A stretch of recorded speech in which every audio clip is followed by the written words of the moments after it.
সেই হারমাত্রা এখন কোথায় আছে? শুভেন্দু অধিকারীর কোলে আছে। তাহলে কি দাঁড়ালো? আসল খুনি কে? আপনারা বলুন, আসল খুনি কে ছিল? কে ছিল? শুনতে পাইনি আমি। গদ্দার অধিকারী, শুভেন্দু অধিকারী। প্রমাণিত হয়েছে।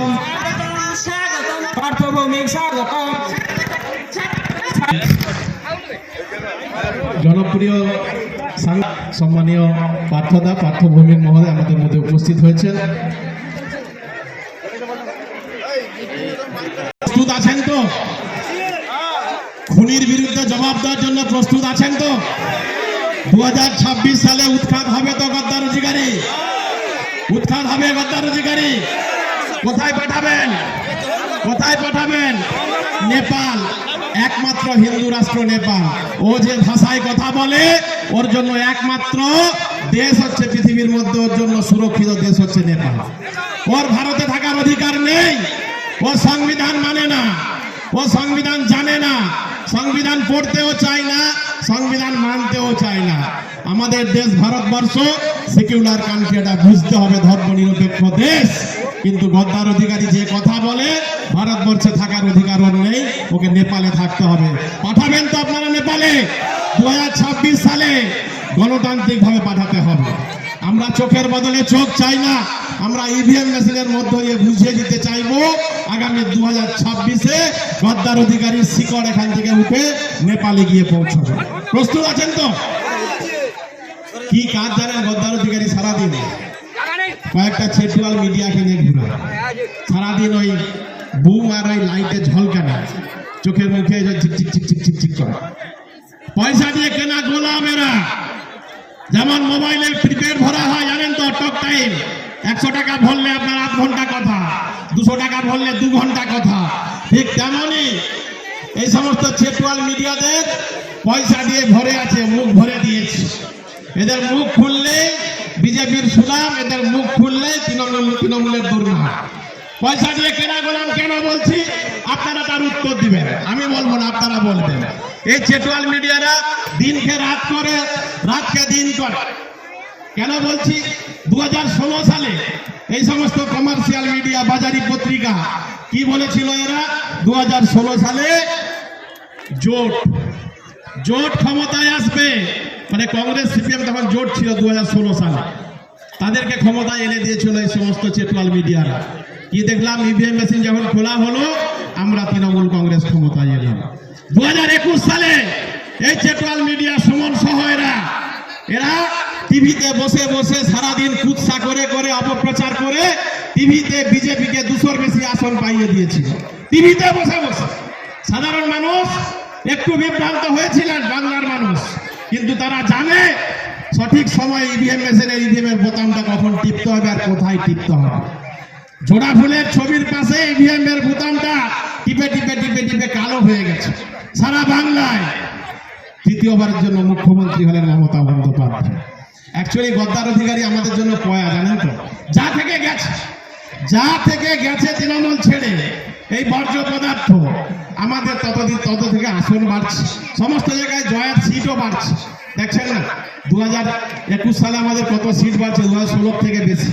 আর 2024 সালে বিজেপির আসন ছিল 18, কমে হয়ে গেছে 12। তাহলে পয়া না আমাদের জন্য? লক্ষ্মী তো, লক্ষ্মী। ওকে পুষে রাখতে হবে বিজেপিতে ভালো করে, তবে আমাদের সিট আরো বাড়বে। আর নিশ্চিত থাকুন 2026 সালে 250টার বেশি সিট নিয়ে তৃণমূল কংগ্রেস ক্ষমতায় আসবে। আমার আপনার নেত্রী মমতা বন্দ্যোপাধ্যায় চতুর্থবারের জন্য শপথ নেবেন মসনদে, আপনারা নিশ্চিত থাকতে পারেন। কেন বলছি? মমতা বন্দ্যোপাধ্যায় যা কাজ করে যাচ্ছেন, মমতা বন্দ্যোপাধ্যায় যেটা বলেন সেটা করে দেখান। নরেন্দ্র মোদীদের মতো ভাওতাবাজি, মিথ্যা কথা বলে না। বিজেপির বন্ধুরা কি বলেছিল? নরেন্দ্র মোদী বলেছিলেন 2014 সালে ক্ষমতায় এলে প্রতি বছর 2 কোটি বেকারের চাকরি দেবে। 12 বছর হয়ে গেছে, 24 কোটি চাকরি বাকি হয়ে গেছে নরেন্দ্র মোদীর উপরে, বিজেপির উপরে। প্রচারে এলে জিজ্ঞাসা করবেন যে তোমাদের রাজনৈতিক বাবা মোদী বাবু কি বলেছিলেন? 24 কোটি চাকরির হিসাব দাও। আর কি বলেছিলেন? ক্ষমতায় এলে প্রত্যেকটা ভারতবর্ষের নাগরিকের অ্যাকাউন্টে 15 লক্ষ টাকা দেবে।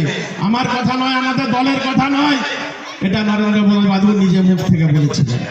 কোথায় 15 লক্ষ টাকা? কোথায়? কোন ভারতবর্ষের নাগরিক একটা পয়সাও পায়নি। এরা বলেছিল বাইরে থেকে ব্ল্যাক মানি, কালো ধন এলে ভারতবর্ষের প্রত্যেকটা নাগরিকের অ্যাকাউন্টে টাকা দিবে। ভারতবর্ষে ব্ল্যাক মানি, কালো টাকা উদ্ধার হয়েছে, কিন্তু ভারতীয় কোষাগারে সেটা আর জমা হয়নি, সেটা এদের নিজস্ব তহবিলে জমা হয়েছে। আর গদ্দার অধিকারী সারাদিন কেন গদ্দার বলি জানেন তো? যে সমস্ত শহীদ হয়েছিল, যে সমস্ত পরিবার আমাদের নন্দীগ্রামে, তাদের জন্য চাকরির সুযোগ এসেছিল সেই সময়। তৎকালীন রেলমন্ত্রী ছিলেন আমাদের নেত্রী মমতা বন্দ্যোপাধ্যায়। সে চাকরিও চুরি করেছে। সেই চাকরি মেঘনাথ পালাই গদ্দার অধিকারীরা রেলের চাকরির টাকা 10 লাখ 20 লাখ টাকা বিক্রি করেছে।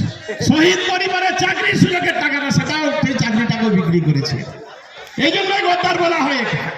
আর আমাদের জেলা পূর্ব মেদিনীপুরের মাটি, বিপ্লবের মাটি, স্বাধীনতা সংগ্রামীদের মাটি, এখানে গদ্দারের কোনো জায়গা হবে না।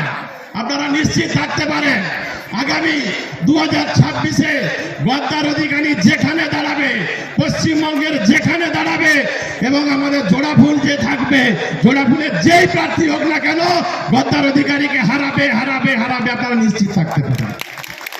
কিছু নেই, কোনো জনসংযোগ নেই, ধর্মীয় বিভাজন ছাড়া ওর মুখে কোনো ভালো ভাষা নেই। এই জন্য তো বলছি ওকে নেপালে পাঠাতে হবে, ওকে নেপালে পাঠাতে হবে। আমার বক্তব্য দীর্ঘায়িত করবো না, আমাদের অন্যান্য বক্তারা আছে, নেতৃত্বরা আছে, একটি কথা বলে শুধু শেষ করব। আপনারা চোখ কান খোলা রাখবেন। 2026 সাল সামনে, গুরুত্বপূর্ণ নির্বাচন। এই নির্বাচন নন্দীগ্রাম আমাদের প্রেস্টিজ ফাইটের নির্বাচন। এই নির্বাচন 2026-এর নির্বাচন আমার আপনার আরো শক্তভক্ত হওয়ার নির্বাচন। নন্দীগ্রামের মাটি আমাদের তৃণমূলের শক্ত ঘাঁটি। এরা আবার বলে নাকি বাংলার ভালো করবে, এরা বলে নাকি বাংলার ভালো করবে। বাংলা বিরোধী মুখ এরা। কেন বলছি?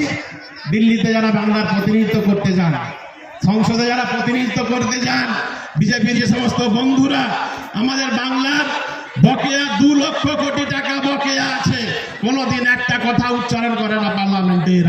এরা নাকি বাংলার ভালো করবে, এরা নাকি নন্দীগ্রামের ভালো করবে, এরা নাকি পূর্ব মেদিনীপুরের ভালো করবে। কোনোদিন হতে পারে না।